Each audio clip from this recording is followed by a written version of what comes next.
les amis, et comme je vous l'avais promis, voici mon deuxième cadeau d'anniversaire qui vient d'arriver. Là, c'est tout frais, tout chaud. Donc ce que je vais faire avant de te parler de tout ça face caméra, je vais l'ouvrir devant toi. On va découvrir cet objet que j'attends depuis un mois maintenant. Je savais que ça sortait aujourd'hui en sortie nationale ou mondiale, je ne sais plus trop. En tout cas, les fans attendent ce moment depuis longtemps parce que là, ça contient quelque chose d'assez exceptionnel. Je vous mets sur la voie. À l'intérieur, il y a un album, il y a un live, il y a beaucoup de choses. Alors, c'est toujours un petit peu particulier de faire un unboxing. Oh, c'est bien protégé là. Alors je vais prendre de ce pas un petit couteau pour ouvrir tout ça. Si j'arrive à mettre la main dessus. Voilà. Alors là, j'en tremble tellement. Je suis impatient de découvrir cet objet avec toi. Alors voilà, ici c'est bon, désolé, toujours pareil, je n'ai toujours pas de trépied, donc pour la qualité c'est pas top, mais c'est important d'avoir là, voilà, c'est un coffret. Voilà, le voici. Je te fais un gros plan sur ce que ça contient. Regarde-moi cette petite chose ici qui s'appelle le fameux concert de Bruxelles qui s'appelait le Bruxelles Affair en 180 grammes. Et l'album Garde cette soupe, je reviens tout de suite face caméra avec toi pour déballer tout ça. Et me revoici. Rebonjour pour de vrai cette fois-ci. J'espère que tu vas bien. Que ces vacances se sont plutôt bien passées pour toi, même si effectivement les temps sont un petit peu compliqués en ce moment pour partir. Mais voilà, on va essayer de se divertir un petit peu avec cette sortie mondiale. Voilà, ce fabuleux coffret des Rolling Stones. Alors, le voici. Alors c'est une pochette déjà cartonnée avec un petit relief. C'est très très sympa. On y voit donc comme la pochette du disque en miniature en fait collée. Alors je ne sais pas si vous allez voir, il y a vous voyez un petit creux comme ça. C'est très très joliment fait. C'est très épuré, très sobre. C'est très très joli et donc c'est voilà ce coffret représente donc la sortie remasterisée par Bob Clearmountain et Stephen Marcussen de ce fabuleux album qui sort en 1973 et qui s'appelle donc God's Head Soup. Donc voici ce qu'il contient. Au dos du coffret donc on a le petit explicatif. Alors ça c'est l'édition en fait super deluxe, hein. Voilà, qui est sorti donc hier, que j'ai reçu, que j'ai ouvert avec toi. Et donc là, je l'ai écouté hier soir. Nous sommes samedi 5 septembre 2020. Il est très tôt le matin, 9h20 à peu près. Et voilà, je tourne la vidéo de bonne heure pour que tu puisses la visionner cet après-midi, ou dans la soirée, ou plus tard, bien évidemment. Et donc, voici l'édition super deluxe avec l'album God's Head Soup remasterisé, plus l'album des inédits avec Scarlett, que vous avez donc dû entendre récemment sur YouTube, et d'autres titres avec Jimmy Page à la participation guitaristique. Nous avons donc également, surtout, voilà ce que les fans attendaient depuis des lustres, d'avoir enfin ce concert du 19 octobre 1973, enregistré donc à Bruxelles, ce fameux Bruxelles Affair qui existait jusque-là avec des bootlegs et des sons, on va dire, approximatifs. Là, enfin, voilà, on a le son dans cette édition. Vous voyez le verso totalement, alors très granuleux, très agréable au toucher, avec donc les mêmes couleurs. Et on ouvre donc ce coffret. Et ça se présente donc avec, vous allez le voir, l'album donc ici. Voici. Je vais essayer de faire la vidéo quand même assez courte, hein. Et le live dont nous reparlerons dans quelques instants. Alors pour faire rapide, bien sûr, God's Head Soup. Enregistrement de ce disque, on est en fin de l'année 72. Ils ont terminé leur tournée Exile on Main Street qui a cartonné aux États-Unis. Ils arrivent en Jamaïque fin 72 dans les studios, je crois, Dynamic Sound. Là où enregistraient donc les grandes figures du reggae jamaïcain, bien sûr, et ils vont aller enregistrer cet album. Alors, l'ambiance est un petit peu chaotique. Sexe, drogue, rock'n'roll. Jim Miller, l'ingé son, il est très malade. l'héros coule à flot dans les veines de Kiss, de Jimmy, de Mick Taylor. Et puis Mick, lui, est plus détaché, heureusement, par rapport à tout ça, même s'il est dans d'autres excès, mais peu importe, en tout cas, il tient la baraque. Et ils vont quand même écrire un album avec des titres dessus, comme la célèbre ballade Angie, que tout le monde connaît. Et là, donc, l'intérêt de ce disque aujourd'hui, c'est qu'il est remasterisé. Pour la première fois par Bob Clearmountain donc, et Stephen Marcussen, qui se sont occupés donc des bandes, de restaurer tout ça.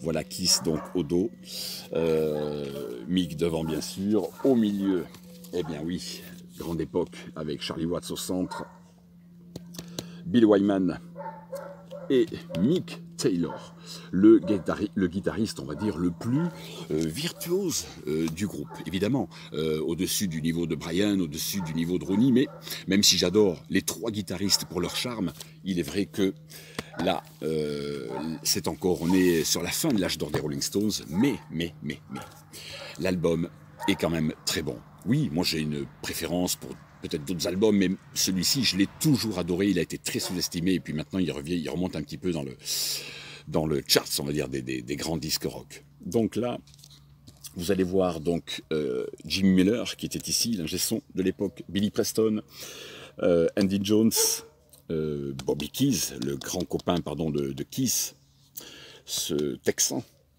et ici donc Ian Stewart au coin, là, voilà. Donc tout ce beau petit monde part là-bas enregistrer ce disque.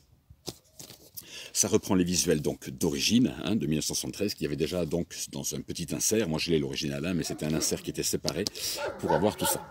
Voilà, pardonnez-moi hein, pour les bruits de chiens, il y a les voisins à côté, il y a les chiens, les canards de temps en temps qui chantent, c'est pas trop grave. Donc voilà, ça c'est l'album remasterisé, le son est vraiment impeccable. Donc oui, tous les fans des Stones, évidemment, attendaient ce moment. Alors, c'est pas tant pour cet album, bien sûr, mais surtout pour le deuxième volume qui est donc dans ce Gatefold, hein, qui reprend donc l'original, mais avec donc un album, alors qui reprend le visuel encore intérieur du disque d'origine, les paroles, les crédits divers, et donc surtout celui-ci, c'est l'album des inédits, de ce qu'on va appeler les outtakes. Et donc dessus, sur la side one, voilà comment il se présente, vous voyez, fidèle à l'époque au niveau de la reproduction, de la langue. Et vous avez donc le Scarlet, le fameux Scarlet, avec au solo Jimmy Page. Vous avez All the Rage, Criss Cross, et puis des reprises de 10 Years Ago, 100 Years Ago, pardon, hein, je ne vais pas vous le dire en anglais, 100, Dancing with Mr. D. Bien sûr, vous avez également Heartbreaker, Hide Your Love, Dancing à nouveau with Mr. D, une autre take, ça c'était les mix de Glenn Jones, l'ingé son, et Silver Train, et ouais, rock assez connu. Et puis, effectivement, vous avez donc sur l'album avant cela, deux titres, Can't Hide Your Love, chantés par Keith Richards, et donc c'est juste un monument. Et d'avoir enfin ces versions inédites, là, remasterisées par Bob Clearmountain, je peux vous dire, ça sonne sur les enceintes, impressionnant. Là, j'ai été impressionné. Mais là où j'ai pris ma claque, et ce que j'attendais par-dessus tout, mes amis, pardon les filles, mais regardez-moi cette pochette. Ça, c'est pour vous, les garçons. Ouais, ce fameux concert. Là, à l'époque, les Stones sont persona non grata sur le territoire français. Le gouvernement n'en veut pas. Donc, ils vont tourner en Belgique et avec en partenariat SNCF et la radio RTL, ils vont affréter un train qui embarquera les fans pour aller assister au concert de l'après-midi, parce qu'à l'époque, oui, il y avait un concert et l'après-midi et le soir. Et donc, ils vont emmener ces gars assister à un des plus grands concerts, tout simplement, de la carrière des Rolling Stones, période années 70, et même, on peut dire, de toute leur carrière, parce que là, c'est un monument. C'est un monument, ils sont au pic de leur forme. Voilà comment ça se présente, la petite inner, qui reprend donc la langue. Ah, c'est joli, hein, côté vintage, comme ça, c'est super mignon, quoi. Et puis dessus, ben, je vous laisse regarder les titres, donc évidemment, qui vont être joués cet après-midi-là sur ce first show. Brown Sugar, Gimme Shelter, Happy, Tumbling Dice, et puis Star Star, Dancing with Mr. D, Doudou Heartbreaker, et puis Angie, évidemment. Là, ils présentent quand même, ils sont là pour aussi faire la promotion de l'album Garde cette soupe. qui est sorti à l'été. Et là, nous sommes le 17 octobre 1973 à Bruxelles. Et là, je peux vous dire que le son, mes amis, c'est ça qu'attendaient les fans. On attendait enfin un son digne de ce nom. Parce que les bootlegs d'hiver qui ont traversé les années 70, 80, c'était épouvantable. Ça circulait en disque, 33 tours vinyle, bien sûr, à l'époque. C'était horrible. Là, enfin, on a une remasterisation, je peux vous dire, c'est aux petits oignons, quoi. Donc, ça se présente en 2 volumes, ce live. Voici donc le deuxième, sous pochette identique. Voilà, avec la langue des Stones, qui reprend toujours donc le visuel, hein, évidemment, d'origine, ici, avec ce fond jaune et cette célèbre langue. Et comment vous dire, je l'ai écouté depuis hier soir 3 fois. Je n'en peux plus. Je suis au paradis, parce que oui, je suis comme des millions de gens sur Terre, je le découvre enfin avec un méga super sound. Alors, je l'ai mis où l'autre? Hop, ici, le deuxième volume, il est en dessous. Parfait. Donc, sur le side one, ici, vous avez You Can't Always Get What You Want, le Midnight Trembler. 12 minutes 49 secondes de pur délire stonien. La guitare de Mick Taylor, cet après-midi-là, est juste extraordinaire. Les mots me manquent. Écoutez cet album, c'est juste une putain de tuerie. Et vous avez donc, en quittant Koeman, bien sûr, All Down the Line, Ripped Into Joint, Jumping Jack Flash et Street Fighting Man. Voilà, ça, mes amis, quand vous avez ça entre les oreilles, je peux vous assurer que vous êtes comme un fou. Et si, évidemment, vous êtes un fan des Stones, je sais très bien que cet objet-là, vous allez craquer dessus. Alors, évidemment, je vous laisse apprécier donc aussi le verso, avec donc tous les titres de cette liste ce soir-là qui est notée. Vous voyez, First Show. Je sais pas si je vais un petit peu pousser le coffret pour que vous voyez bien vous avancer tout ça. Je vous laisse voir bien les détails. Vous voyez où tout était noté. C'était bien le First Show du 17 octobre 73. Voilà. Et oui, les fans du monde entier attendaient un jour d'avoir une édition aussi parfaite. Là, je peux vous dire, hein, le master, tout est sublime. Et puis cette pochette, regardez-moi ça, quoi, c'est juste génial. Donc voilà, j'avais très très envie de vous partager tout ça. Je viens de le recevoir, c'est tout chaud, donc je me devais de le partager avec vous.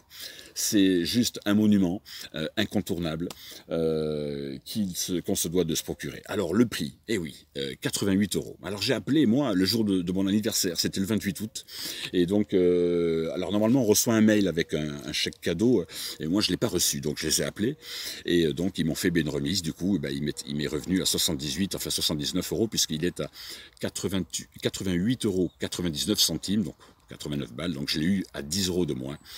Voilà, j'en ai profité pour le jour de mon anniversaire. Donc j'avais peur qu'il n'en reste plus, il en restait encore, donc Dieu merci, je me suis jeté dessus, parce que ça, évidemment, on le sait, ça sera vendu très cher plus tard, parce qu'il généralement, il n'y a qu'une seule presse aujourd'hui, hein, il n'y a plus 2-3 presses des coffrets surtout, donc ça sera vendu très cher, donc bon, 88 €, effectivement, c'est excessif, c'est cher, 4 vinyles, mais bon, voilà quoi, déjà d'une, c'est les Stones, et puis surtout, leur immense période encore avec Mick Taylor à la guitare, qui était un petit génie, un petit virtuose, qui avait à l'époque déjà 25 ans, là 24-25 ans, et qui malheureusement plus tard il sombrera vraiment dans l'héros et sera obligé de quitter les Stones, sinon il laissait sa peau, le pauvre Mick.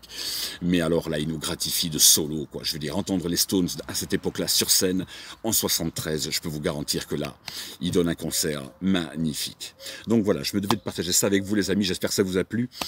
Comme d'habitude, surtout, n'oubliez pas de mettre le petit like. Je sais que quand je fais une vidéo spéciale sur un seul groupe, c'est un peu moins apprécié, mais c'est pas grave, je dois aussi faire plaisir aux gens qui aiment les Stones, et à moi-même également, hein, tout simplement. Et puis, rassurez-vous, je reviens très vite avec ma vidéo d'acquisition pour les vinyles, parce que j'en ai rentré une bonne quarantaine d'occasions, un petit peu de neuf, et j'ai tout ça à vous présenter, donc j'espère la sous-quinzaine à peu près. Donc j'espère que ça vous a plu, n'oubliez pas, donc l'abonnement, toujours pareil, c'est totalement gratuit, le petit like qui va bien, pour les dislikes, vous faites aussi comme vous voulez, il n'y a pas de souci, on est en démocratie, chacun fait ce qu'il veut, et donc je vous dis à dans quelques jours à peine pour vous présenter toutes mes rentrées de l'été. Je vous fais de gros bisous, ciao, à bientôt, bye.